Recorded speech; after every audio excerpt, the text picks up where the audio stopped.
그날 밤 두만강의 얼음이 깨지는 소리가 아직도 들려.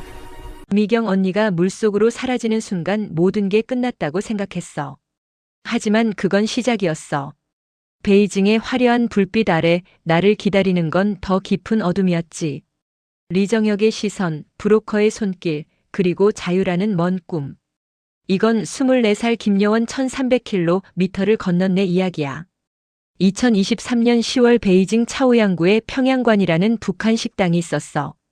붉은 간판, 금빛 용. 겉으로는 화려했지. 중국 사업가들이 호기심에 들어오는 곳. 하지만 안은 감옥이었어. 우리 북한 여성 12명이 갇혀 있었거든.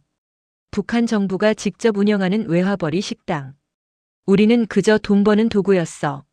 로비에 김일성, 김정일, 김정은, 초상화. 붉은 융단, 금빛 샹들리에. 전부 화려한 눈속임이었지. 내 이름은 김여원. 15살에 이곳으로 끌려왔어. 엄마는 회령에 남겨두고. 그때 엄마가 마지막으로 한 말. 려원아 살아만 있어라. 그게 9년 전이었어. 우리들은 매일 아침 6시 기상하고 3평 남짓한 공간에서 4명이 한 방을 쓰고 있어. 침대 4개, 책상 하나. 창문은 열리지 않도록 굳게 닫혀 있고 밖은 쇠창살로 고정되어 있어. 절대 도망 못 가게. 7시 아침 조회. 리정혁 동무가 우리들을 매일 검사해. 화장 상태, 복장, 미소, 심지어 속옷까지.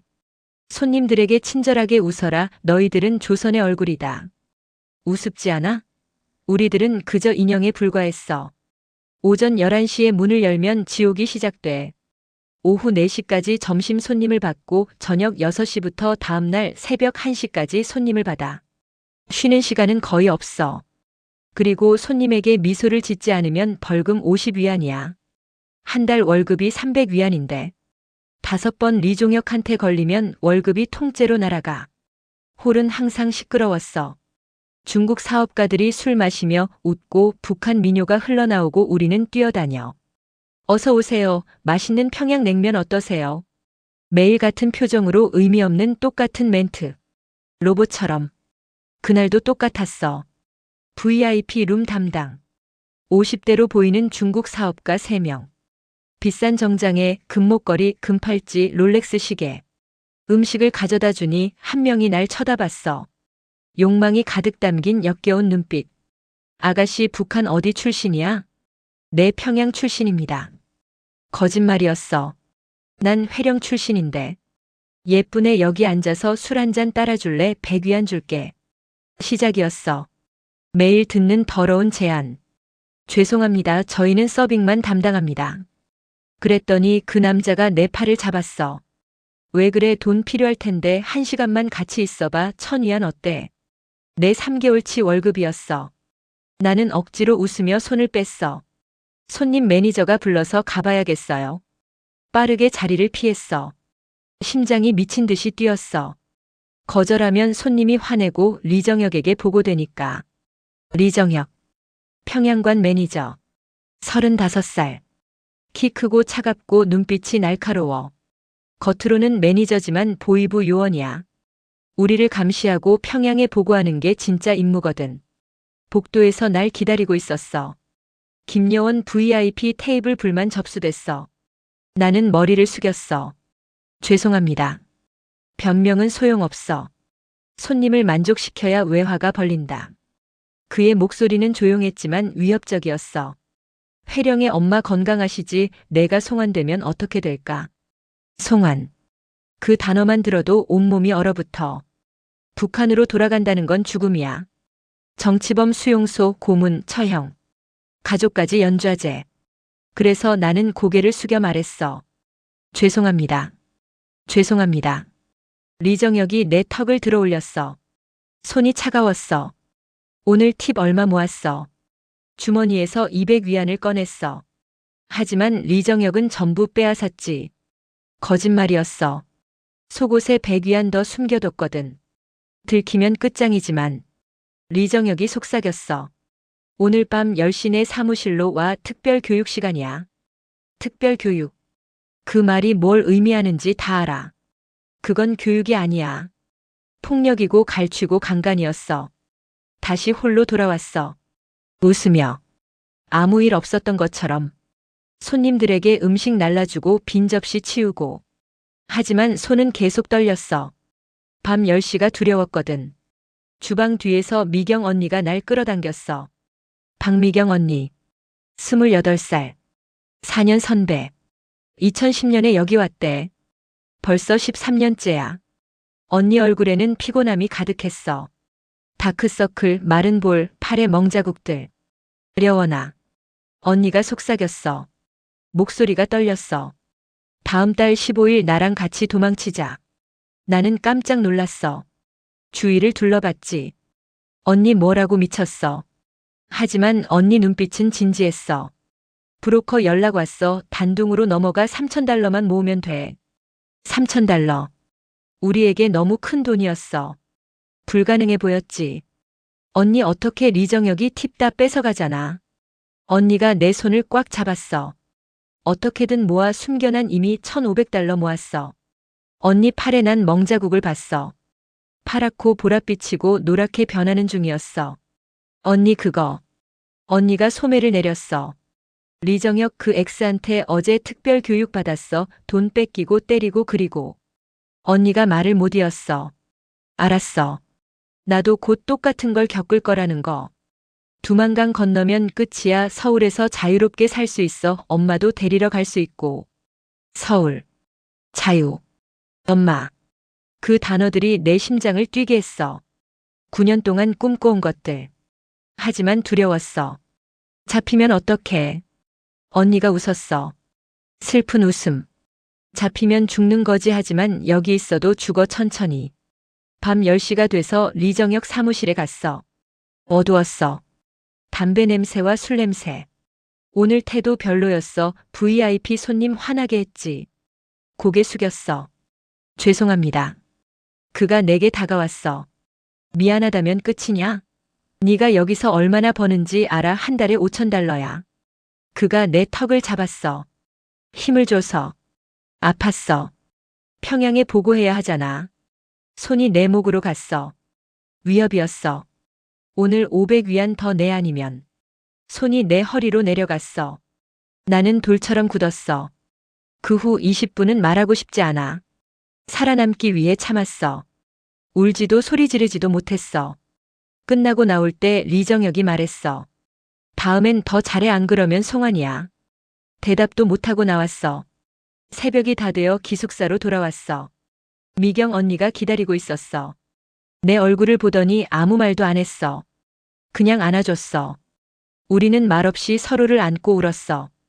이 지옥에서 벗어나야 한다는 걸 둘 다 알았으니까. 그날 밤부터 모든 게 바뀌었어. 미경 언니와 나는 계획을 세우기 시작했어. 탈북. 1300km 떨어진 서울까지. 불가능해 보였지만 여기 남는 것보다는 나았어. 밤마다 우리는 속삭였어. 다른 룸메이트들이 잠든 후. 은실이는 우리를 걱정스럽게 쳐다봤지만 말리지는 않았어. 어쩌면 은실이도 마음속으로는 가고 싶었을 거야. 하지만 겁이 났겠지. 나도 겁났으니까. 미경 언니가 담배갑에서 뭔가를 꺼냈어. 작은 종이. 손바닥만 한 크기. 펼쳐보니 지도였어. 손으로 그린 조잡한 지도. 하지만 우리에겐 생명줄이었어. 봐. 베이징에서 단둥까지 기차로 12시간. 거기서 두만강 건너면 중국 연길. 연길에서 몽골 국경까지 트럭으로 이틀. 몽골에서 한국 대사관 가면 서울이야. 언니의 목소리는 떨렸지만 확신에 차 있었어. 총 1300km. 브로커가 구간마다 사람 배치했대. 첫 번째는 단둥의 장만철. 이 사람이 강 건너게 해준대. 그 이름을 처음 들었을 때 뭔가 불길했어. 하지만 선택의 여지가 없었어. 문제는 돈이었어. $300. 나는 한 푼도 없었어. 리정혁이 매일 빼앗아갔으니까. 언니는 $150 모았다고 했어. 어떻게 모았는지 물어보지 않았어. 알고 싶지 않았거든. 그날 밤 나는 편지를 썼어. 엄마에게. 하지만 보낼 수는 없는 편지. 그냥 마음속으로 전하는 편지였어. 엄마에게. 저려원이에요. 9년 만에 편지 써요. 보낼 수 없지만 쓰지 않으면 엄마 잊을 것 같아서요. 엄마, 저 곧 갈 거예요. 베이징을 벗어나서 서울로. 무섭지만 가야 해요. 여기 있으면 죽어요. 천천히. 서울 도착하면 꼭 데리러 갈게요. 회령시장, 옥수수 냄새 나던 그곳. 기다려주세요. 사랑합니다. 려원이가 편지를 다 쓰고 울었어. 조용히. 이불로 얼굴을 덮고. 엄마 얼굴이 떠올랐어. 주름진 얼굴, 거친 손, 하지만 따뜻한 미소. 15살에 헤어졌을 때 엄마가 마지막으로 한 말. 려원아, 살아만 있어라. 엄마, 나 살 거예요. 꼭. 다음 날 오후 휴식 시간에 미경 언니와 나는 평양관을 빠져나왔어. 리정역 눈피해서. 이 시간 자유시간이었거든. 기차역 근처 후미진 골목. 거기서 브로커를 만났어. 장만철. 40대 중반쯤. 조선족이었어. 중국어랑 한국어 둘 다 했어. 담배 피우며 우릴 기다리고 있었어. 첫인상? 믿을 수 없는 사람. 눈빛이 탐욕스러웠거든. 박미경? 그가 물었어. 언니가 고개 끄덕였어. 네. 전화한 사람이에요. 장만철이 날 훑어봤어. 위에서 아래로. 마치 물건 감정하듯이. 소름 끼쳤어. 둘이? 돈 있어? 언니가 대답했어. 300달러씩. 600달러 모을 수 있어요. 그랬더니 장만철이 비웃었어. 600달러? 농담이지? 두만강 건너는 데만 1인당 3,000달러야. 나는 숨이 막혔어. 3,000달러? 그럼 어떻게 해요? 언니가 당황하며 물었어. 장만철이 가까이 다가왔어. 담배 냄새와 술 냄새. 방법은 있지. 돈 부족하면 다른 걸로 갚아야지. 그리고 그의 손이 언니 얼굴을 쓰다듬었어. 예쁜 얼굴이네. 한 번에 500달러씩 까줄 수도 있는데. 내 말만 잘 들으면. 성적 갈취. 브로커들의 전형적인 수법이었어. 우리 같은 탈북 여성들을 돈 없으면 몸으로 갚으라고 하는 거야. 인신매매와 다를 게 없었어. 언니가 손을 뿌리쳤어. 싫어요. 장만철은 표정 하나 안 바뀌고 차갑게 말했어. 그럼 여기서 평생 살아.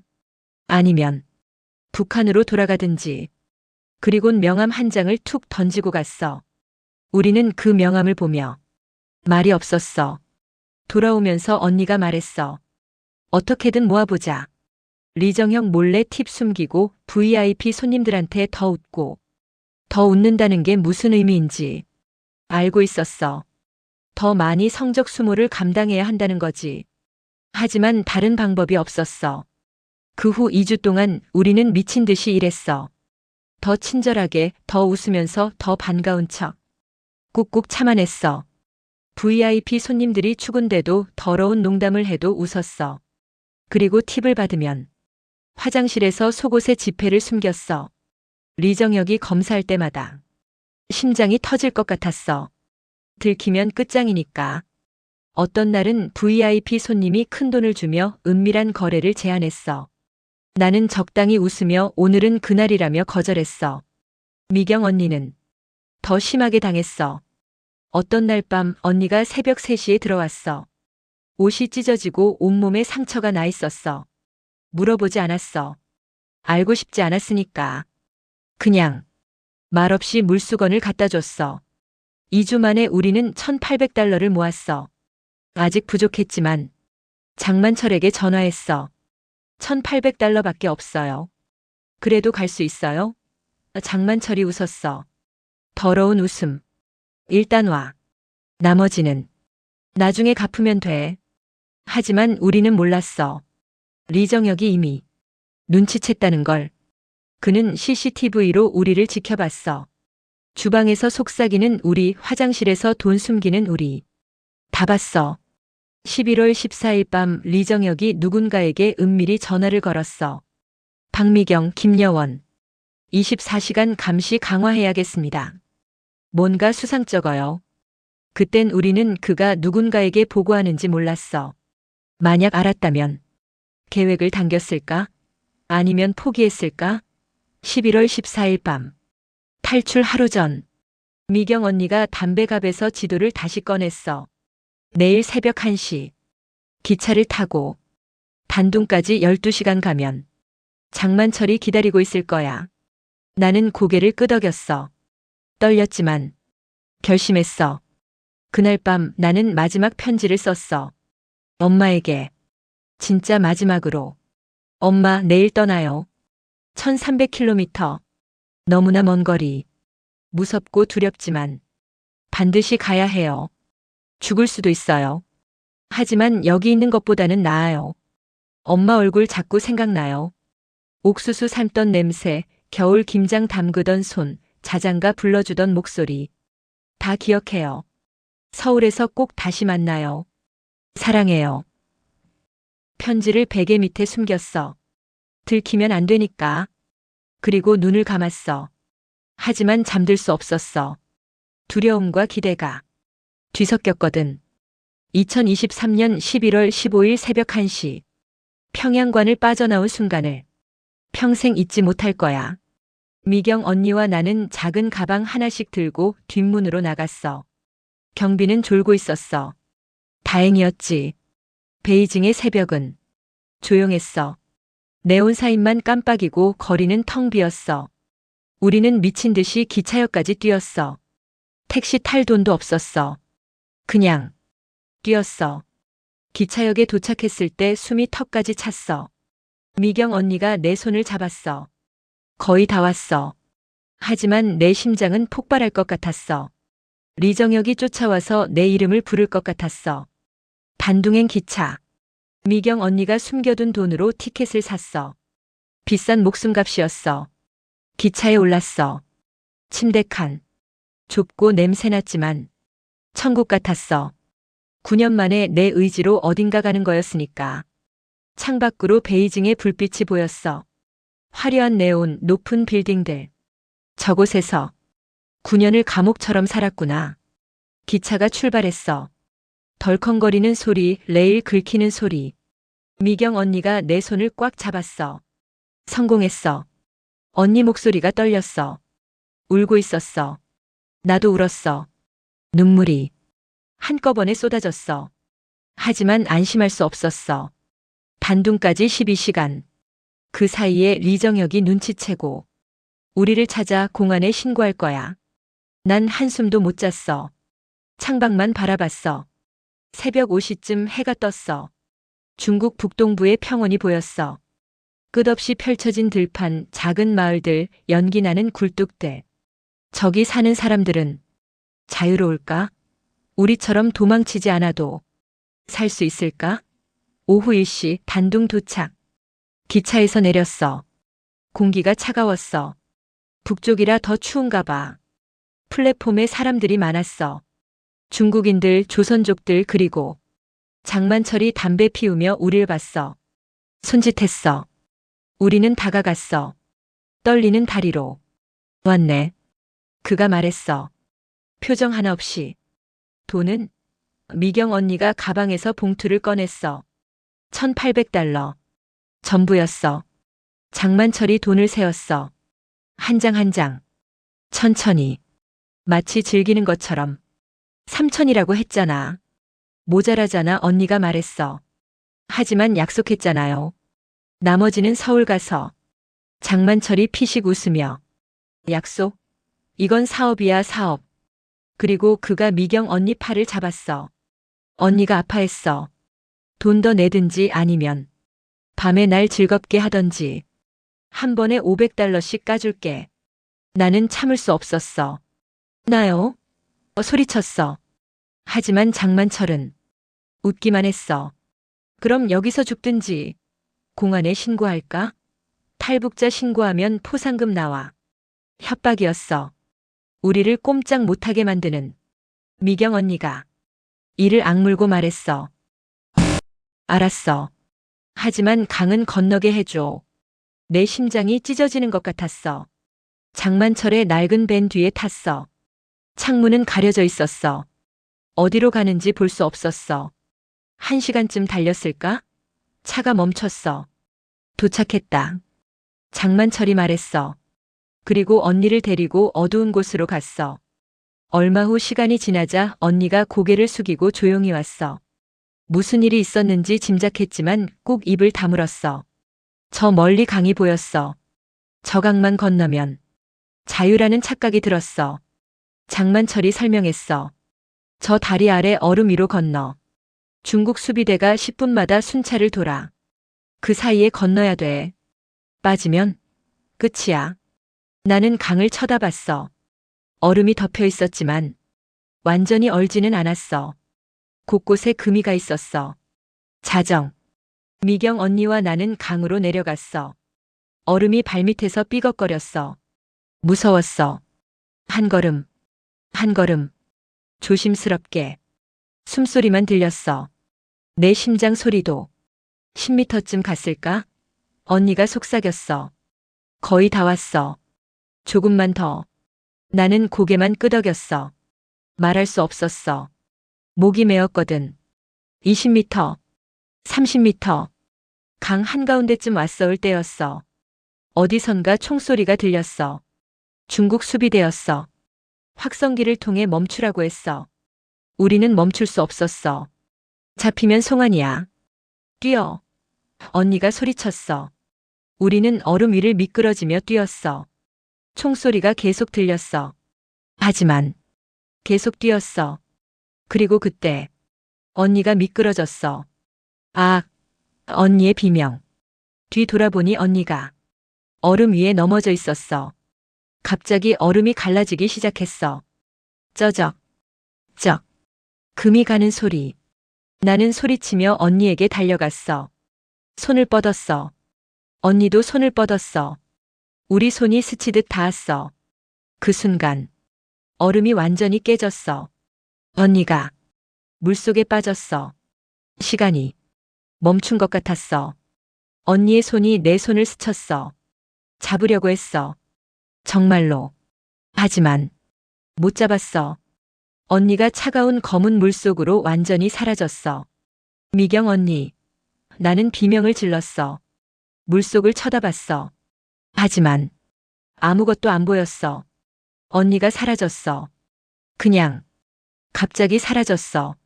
마치 처음부터 없었던 것처럼. 수비대가 내 팔을 잡았어. 끌고 갔어. 나는 발버둥 쳤어. 언니, 언니. 계속 소리쳤어. 하지만 소용없었어. 수비대는 날 끌고 갔어. 공한 차 뒷좌석에 수갑이 채워진 채 앉혀졌어. 차가 움직였어. 창밖으로 언니가 사라진 두만강이 보였어. 나는 목 놓아 울었어. 공안들은 신경도 안 썼어. 죄책감이 나를 집어삼켰어. 연길 구치소, 차가운 철창, 시멘트 바닥, 화장실 냄새. 이곳이 탈북자들이 송환전에 갇히는 곳이었어. 나는 독방에 갇혔어. 혼자. 언니 생각만 했어. 언니의 마지막 표정이 계속 떠올랐어. 손 뻗을 때의 절박함, 두려운 눈빛, 그리고 물속으로 사라질 때의 고요함. 내 탓이야. 다 내 탓이야. 이틀 후 중국 공안이 왔어. 김여원, 송환 명단에 올랐다. 3일 후 북한으로 보낸다. 송환 그 단어는 사형 선고였어. 북한으로 돌아가면 정치범 수용소, 고문, 처형, 그리고 엄마도 연좌제로. 나는 벽에 머리를 박았어. 계속 피가 나도 아파도 미칠 것 같았어. 언니를 잃고 자유를 잃고 이제 목숨도 잃을 거야. 왜 살아있지? 차라리 강물에 언니와 함께 빠졌으면 좋았을 텐데. 3일째 되던 날 한서연이란 사람이 면회를 왔어. 30대에 탈북자 출신 선교사. 중국에서 탈북자를 돕는 사람이래. 내게 새로운 희망이 싹 텄어. 유리창 너머 따뜻한 눈빛. 당신을 도우러 왔어요. 울음을 참을 수 없었어. 그녀가 성경을 꺼내 내게 건넸어. 요한복음 3장 16절. 그 페이지로 넘기니 SIM 카드가 떨어졌어. 화장실 휴지통에 있는 휴대폰에 넣으세요. 밤 11시에 딱 한 통화만 가족에게 하세요. 난 성경책을 두 손에 꽉 쥐었어. 밤 11시가 되자 나는 화장실 휴지통을 뒤져서 휴대폰을 찾았어. 낡은 휴대폰에 SIM 카드 넣었어. 손이 떨렸지만 엄마에게 전화를 걸 수 있었어. 전화벨이 울리고 5번째 여보세요? 엄마 목소리가 들려왔어. 엄마 나야 려원이야. 내 목소리가 떨렸어. 잠시 침묵이 흐르고 이윽고 엄마가 큰 소리로 울었어. 려원아, 살아있었구나. 엄마 나 지금 중국인데 탈출하다가 공안에 끌려왔어. 송환될지도 몰라. 엄마가 안 돼 하고 비명을 질렀어. 여기 오면 수용소에서 죽게 될 거야. 도망쳐야 해. 나는 흐느끼며 엄마에게 미안하다고 했어. 강을 건너다 같이 온 미경 언니가 얼음에 빠져서 죽었어. 나도 곧 그렇게 될지도 몰라서 엄마에게 전화했어. 목이 메었어. 려원아 살아야 돼. 어떻게든 살아남아. 절대 포기하면 안 돼. 나는 흐느끼면서 마지막으로 엄마 사랑해라고 말했어. 이 말과 동시에 배터리가 나가 전화가 끊겼어. 난 그대로 화장실 바닥에 주저앉아 울었어. 다음 날 한서연 언니가 다시 찾아왔어. 시간이 없어요. 내일 송환이 확정되었어요. 하지만 방법이 하나 있어요. 중국 공안을 매수해서 탈출하는 새로운 길이 있어요. 몽골로 탈주하는 길. 하지만 5,000달러가 필요해요. 저한테 그런 돈이 어디 있어요? 이곳 암시장에서 신장을 거래하면 5,000달러 이상을 받을 수 있어요. 신장? 내 장기를 팔아서 자유를 얻을 수 있다고. 다른 선택지는 없었어. 송환당해 죽느냐, 신장 팔고 사느냐.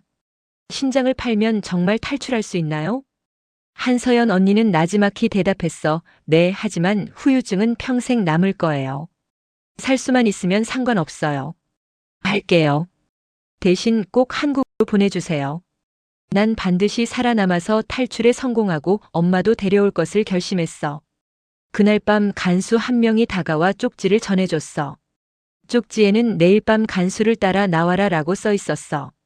창문 너머로 처량하게 달이 비추고 있었어. 미경 언니 생각에 또 눈물이 왈칵 쏟아졌어. 엄마의 간절한 목소리도 생각나서 더 슬퍼졌어. 하지만 마음을 추스리고 꼭 살아야겠다고 결심했어. 한국으로 가서 언니 몫까지 자유롭게 살게. 다음 날 저녁 7시가 되자 간수 한 명이 따라오라고 했어. 치조실 뒤에 비밀문이 있었고 계단을 따라 지하로 가자 다른 건물로 나오게 됐어. 그런데 그곳에 반갑지 않은 인간이 기다리고 있었어. 바로 장만철이었어. 장만철은 능글거리는 목소리로 그 언니 일은 안 됐다고 말했어. 나는 장만철을 쏘아봤어. 장만철이 말했어. 그래도 산 사람은 살아야 하는 것 아니겠니? 나도 이런 일을 하는 건 내 목숨 걸고 하는 사업이야. 어찌되었던 결심을 했으면 수술하러 가자고 했어.